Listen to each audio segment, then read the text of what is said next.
이제 요한복음의 본문은 유월절을 언급하기 시작합니다. 1절 말씀에 유월절 엿새 전 이렇게 언급을 하고 있고요. 그리고 이전 본문이었던 11장 55절에도 유대인의 유월절이 가까움에 이렇게 말씀하고 있습니다. 유월절이 가까우고 있다는 것은 예수님의 때가 가까워 있다는 것이고, 예수님의 십자가 고난과 부활의 역사가 나타날 것을, 이제 그때가 가까워 오고 있다는 것을 말씀해 주고 있는 것입니다. 이렇게 유월절 6일 전에, 예수님의 십자가 지치기 이 고난의 6일 전에 어떤 일이 일어났는가 오늘 본문이 보여주는 것입니다. 장소는 어디인가 하면 베다니입니다. 우리가 베다니를 잘 알고 있죠. 죽은 나사로가 살아났던 공간이기도 하고, 오늘 본문을 보니까 2절 말씀에 거기서 예수를 위해서 잔치를 열었다 이렇게 말씀하고 있습니다. 이 베다니는 예루살렘에서 가깝습니다. 예루살렘에서 얼마나 가까운가 하면 3km밖에 떨어져 있지 않습니다. 그래서 예루살렘을 들어가기 바로 직전이라고 할 수가 있고요. 어떻게 보면 굉장히 위험한 공간이기도 합니다. 왜냐하면 우리가 11장에서 묵상했던 것처럼 사람들인 공회가 함께 모의를 했고, 이제부터 예수는 죽어야 된다, 그는 죽어야 될 자기 때문에 기회만 보면 죽이려고 이제 달려들고 있는 입장인데, 3km 바깥에서 예수님이 계셨다라는 것은 정말 잡힐 수도 있는 그런 곳이지만은 이제 예수님의 때가 가까웠기 때문에 예수님도 더 이상 이 상황을 피하지 않고 이제는 직면할 때가 왔다는 것입니다. 그래서 베다니에서의 사건을 보여주고 있는데요. 잔치가 열렸습니다. 어느 집에서 잔치가 열리는 것인지 요한복음은 밝히 보여주지 않지만, 같은 사건을 다루는 마태복음 26장을 보면 나병 환자 시몬의 집이다 그렇게 말하고 있습니다. 나병 환자 시몬의 집에서 잔치가 열렸다는 것은, 우리가 예상할 수 있는 것은 예수님께서 시몬에게 나병 환자가 있었는데 그 병을 고쳐주셨구나, 그래서 시몬이 너무 감사해서 예수님 위해서 잔치를 열었구나, 이렇게 예상할 수가 있는 것입니다. 아마 이 나병 환자 시몬이 마리아와 마르다와 또 관계가 있었던 것 같습니다. 그래서 그 집에서 마르다가 일을 하고 있고, 또 우리가 잘 알고 있는 나사로도 이 잔치에 초대받아서 함께 있습니다. 그러면 우리가 잘 알고 있는 인물들을 다 나왔습니다. 마르다도 나왔고 나사로도 나왔는데, 그런 마리아는 무엇을 하고 있었는가? 그 마리아가 무엇을 했는지를 보여주는 것이 오늘의 본문입니다. 3절입니다. 마리아는 지극히 비싼 향유 곧 순전한 나드 한 그릇을 가져다가 예수의 발에 붓고 자기의 머리털로 그의 발을 닦으니 향유 냄새가 집에 가득하더라. 식사 도중이었습니다. 식사 도중에 한 여인이죠, 마리아가 예수께로 오더니 가지고 있던 옥합을 깨뜨려서 예수님의 발에 붓고 또 머리에도 붓는 것입니다. 식사 도중에 일어난 일이라 우리가 생각했을 때 참 당황스러운 일이라고 할 수가 있는데요. 옥합을 왜 깨뜨렸는지, 그리고 그 값비싼 옥합은 왜 그렇게 값비싼 옥합이었는지, 또 머리털을 왜 닦았는지, 여러 가지 궁금한 점들이 참 많습니다. 첫 번째로 식사 도중에 머리와 발에 왜 부었냐라는 것입니다. 그런데 이게 당시의 상황을 보면 좀 이해를 할 수가 있지만, 도중에 부은 것은 좀 이상한 일이긴 합니다. 당시에는 어떤 풍습이 있었는가 하면, 귀한 손님이 오면 그 손님에게서 향기가 날 수 있도록 향유를 발라주었다고 합니다. 이 찾아온 손님이 정말 귀중한 분이기 때문에 그 사람을 향한 존중과 예의를 표하기 위해서 향기나는 향유를 부어드리고, 그래서 그 손님에게서 향기가 날 수 있도록 하는 것입니다. 그런데 우리가 생각하기를 식사 도중에 이 머리와 발에 부으면 이 머리에서 또 뚝뚝 떨어질 것이고 음식에 다 들어가는 거 아닌가, 그렇게 또 생각할 수가 있지만, 우리가 오늘 본문에 나오는 이제 2절 말씀에 예수와 함께 앉아있다라는 표현을 우리가 볼 필요가 있습니다. 앉아있다.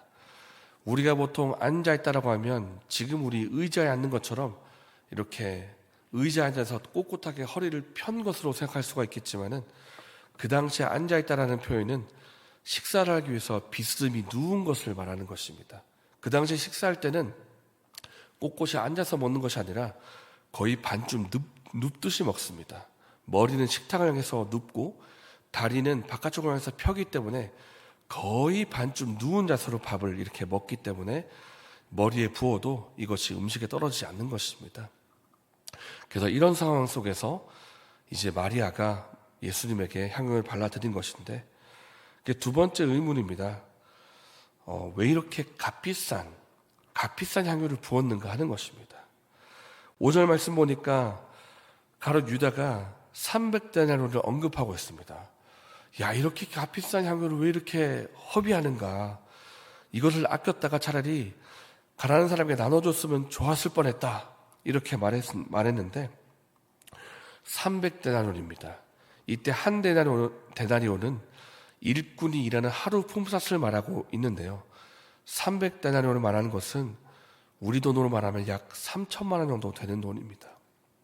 그러니까 이 향유의 값이 3천만 원 되는데 그야말로 엄청나게 귀한 향유를 단 한 번만에 예수님에게 다 부어드린 것입니다.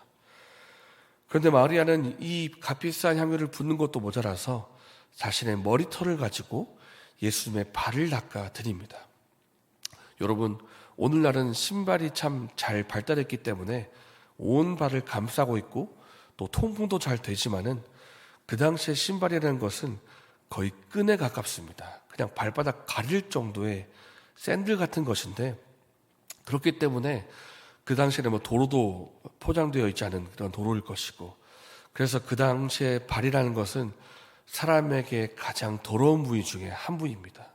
그래서 발을 닦을 때에도 손님이 발을 닦아주는 것은 아주 낮은 종이 하는 것이다. 가장 낮은 종이 닦아주는 그 행위가 바로 이것인데, 그것을 마리아가 닦았다. 그것도 자신의 머리털로 닦았다. 머리털을 이제 여성이 머리를 따놓고 있을 것인데, 머리를 푸는 것도 수치스러운 일이 될 수가 있고, 그것을 무릎을 꿇고 머리털로 닦은 것도 굉장히 자신에게 있어서는 낮아지는 행동 중에 하나의 행동인 것입니다. 수치스러울 수도 있고 체면이 무너지는 일 수도 있는데 그것을 마리아가 했다. 왜 그랬겠습니까? 그만큼 자신에게 있어서 예수님은 귀한 존재라는 표현인 것입니다. 내가 예수님과 함께 동행하면서 지금까지 받았던 사랑과 은혜가 너무나도 크기 때문에 이 향유를 부어도 아깝지가 않고, 내가 이렇게 머리털로 닦아도 전혀 수치스럽다고 느끼지 않을 정도로 예수님은 그만큼 나에게 귀하신 분이고, 그래 그 귀한 분을 향해서 나의 모든 것을 다 쏟아 붓겠습니다라는 그 고백과 표현이 여기에 담겨 있는 것입니다. 그래서 나는 예수님으로부터 이렇게 받은 은혜와 사랑이 너무나 많기 때문에 이렇게 합니다라고 하는 이 행동을 보고 예수님께서 또한 말씀하십니다. 이것은 나의 다가올 죽음과 장례를 예비하는 것이다. 나의 십자가의 죽음과 함께 이 사람의 행동도 늘 기억하게 될 것이다 라고 예수님께서 특별히 말씀하신 행동이 되었습니다. 여러분, 사람의 마음을 어떻게 바꿀 수가 있을까요? 무엇이 사람의 마음을 감동시키고 이 마리아처럼 이렇게 마음을 바꿀 수가 있겠습니까? 지식이 바꿀 수 있을까요? 지식만으로 사람이 바뀌는 것이 아닙니다. 만약 지식만으로 바꿀 수 있었다면 대제사장과 가룟 유다가 예수님을 십자가에 못 박지 않았을 것입니다. 왜냐하면 성전에서 말씀하시는 예수님의 말씀을 직접 들었기 때문입니다. 특별히 가룟 유다는 3년 반 동안 예수님과 동행하면서 예수님 말씀을 들었기 때문입니다. 그러나 들은 것만 가지고는 바뀌지 않는 것입니다. 지식만으로 바뀌지 않습니다. 무엇이 필요한가? 하나님의 사랑과 은혜가 반드시 필요합니다. 은혜만 있으면 다 되고 말씀 필요 없다, 이런 말씀을 드리려는 것이 아니라 하나님 말씀과 함께 하나님의 은혜와 사랑이 공급될 때 그 말씀의 뜻을 깨닫게 되고 그 심령의 변화가 일어날 수가 있다는 것입니다. 오늘 말씀에 나눈 가룟 유다를 다시 한번 보시기 바랍니다. 가룟 유다가 지금껏 예수의 말씀을 다 들었습니다. 그리고 또 오늘의 은혜로운 현장을 직접 봤습니다. 그 현장을 보았음에도, 그 현장에 대한 예수의 말씀을 들었음에도 그는 어떤 길을 택합니까? 예수님의 길을 택하는 것이 아니라 돈을 택하는 자가 되고 탐욕과 죄를 따르는 자가 되고 맙니다. 왜 그랬을까요? 하나님의 은혜와 말씀이 머물 만한 공간이 그 마음에 한 구석도 없었기 때문입니다. 그 마음속에 탐욕과 돈으로 죄로 가득 차 있었기 때문에 예수의 말씀과 은혜가 머물 자리가 없는 것입니다. 은혜가 들어와도, 말씀이 들어와도 가룟 유다를 죄를 택하고 은혜를 다 튕겨냈기 때문에 은혜로 인해서 마음이 바뀌지가 않은 것입니다.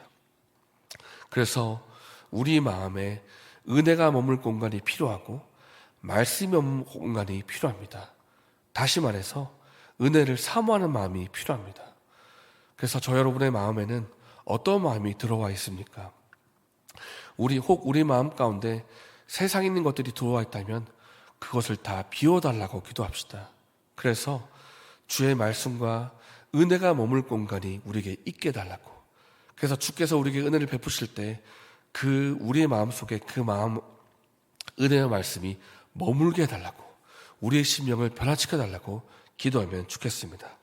그래서 마리아가 그 귀한 고백을 들었던 것처럼 우리도 주님을 향해서 귀한 고백을 드리고 귀한 헌신의 삶을 살아갈 수 있는 저 여러분 되시기를 예수님의 이름으로 축복합니다. 이 시간 함께 말씀을 생각하면서 기도하겠습니다. 살아계신 하나님, 우리가 주의 말씀을 향해서, 주의 은혜를 향해서 갈급한 심령이 되기를 소망합니다. 세상의 여러 가지 것들이 우리의 마음에 들어와 있는 까닭에 갈급함을 잃어버렸다면 우리의 마음을 다시 한번 청소해 주시고 갈급한 심령을 회복해 주십시오. 그 마음속에 주께서 은혜를 부으시고 말씀을 베푸실 때 그 말씀과 은혜를 통해서 우리의 심령이 변화되게 해 주십시오. 이렇게 기도하시고, 그리고 오늘은 오전에 수요 모임이 있습니다. 그 수요 모임 가운데 은혜가 있게 해달라고 기도하면 좋겠습니다. 이렇게 기도하시고 개인적인 제목을 다신 후에 자유롭게 돌아가시겠습니다.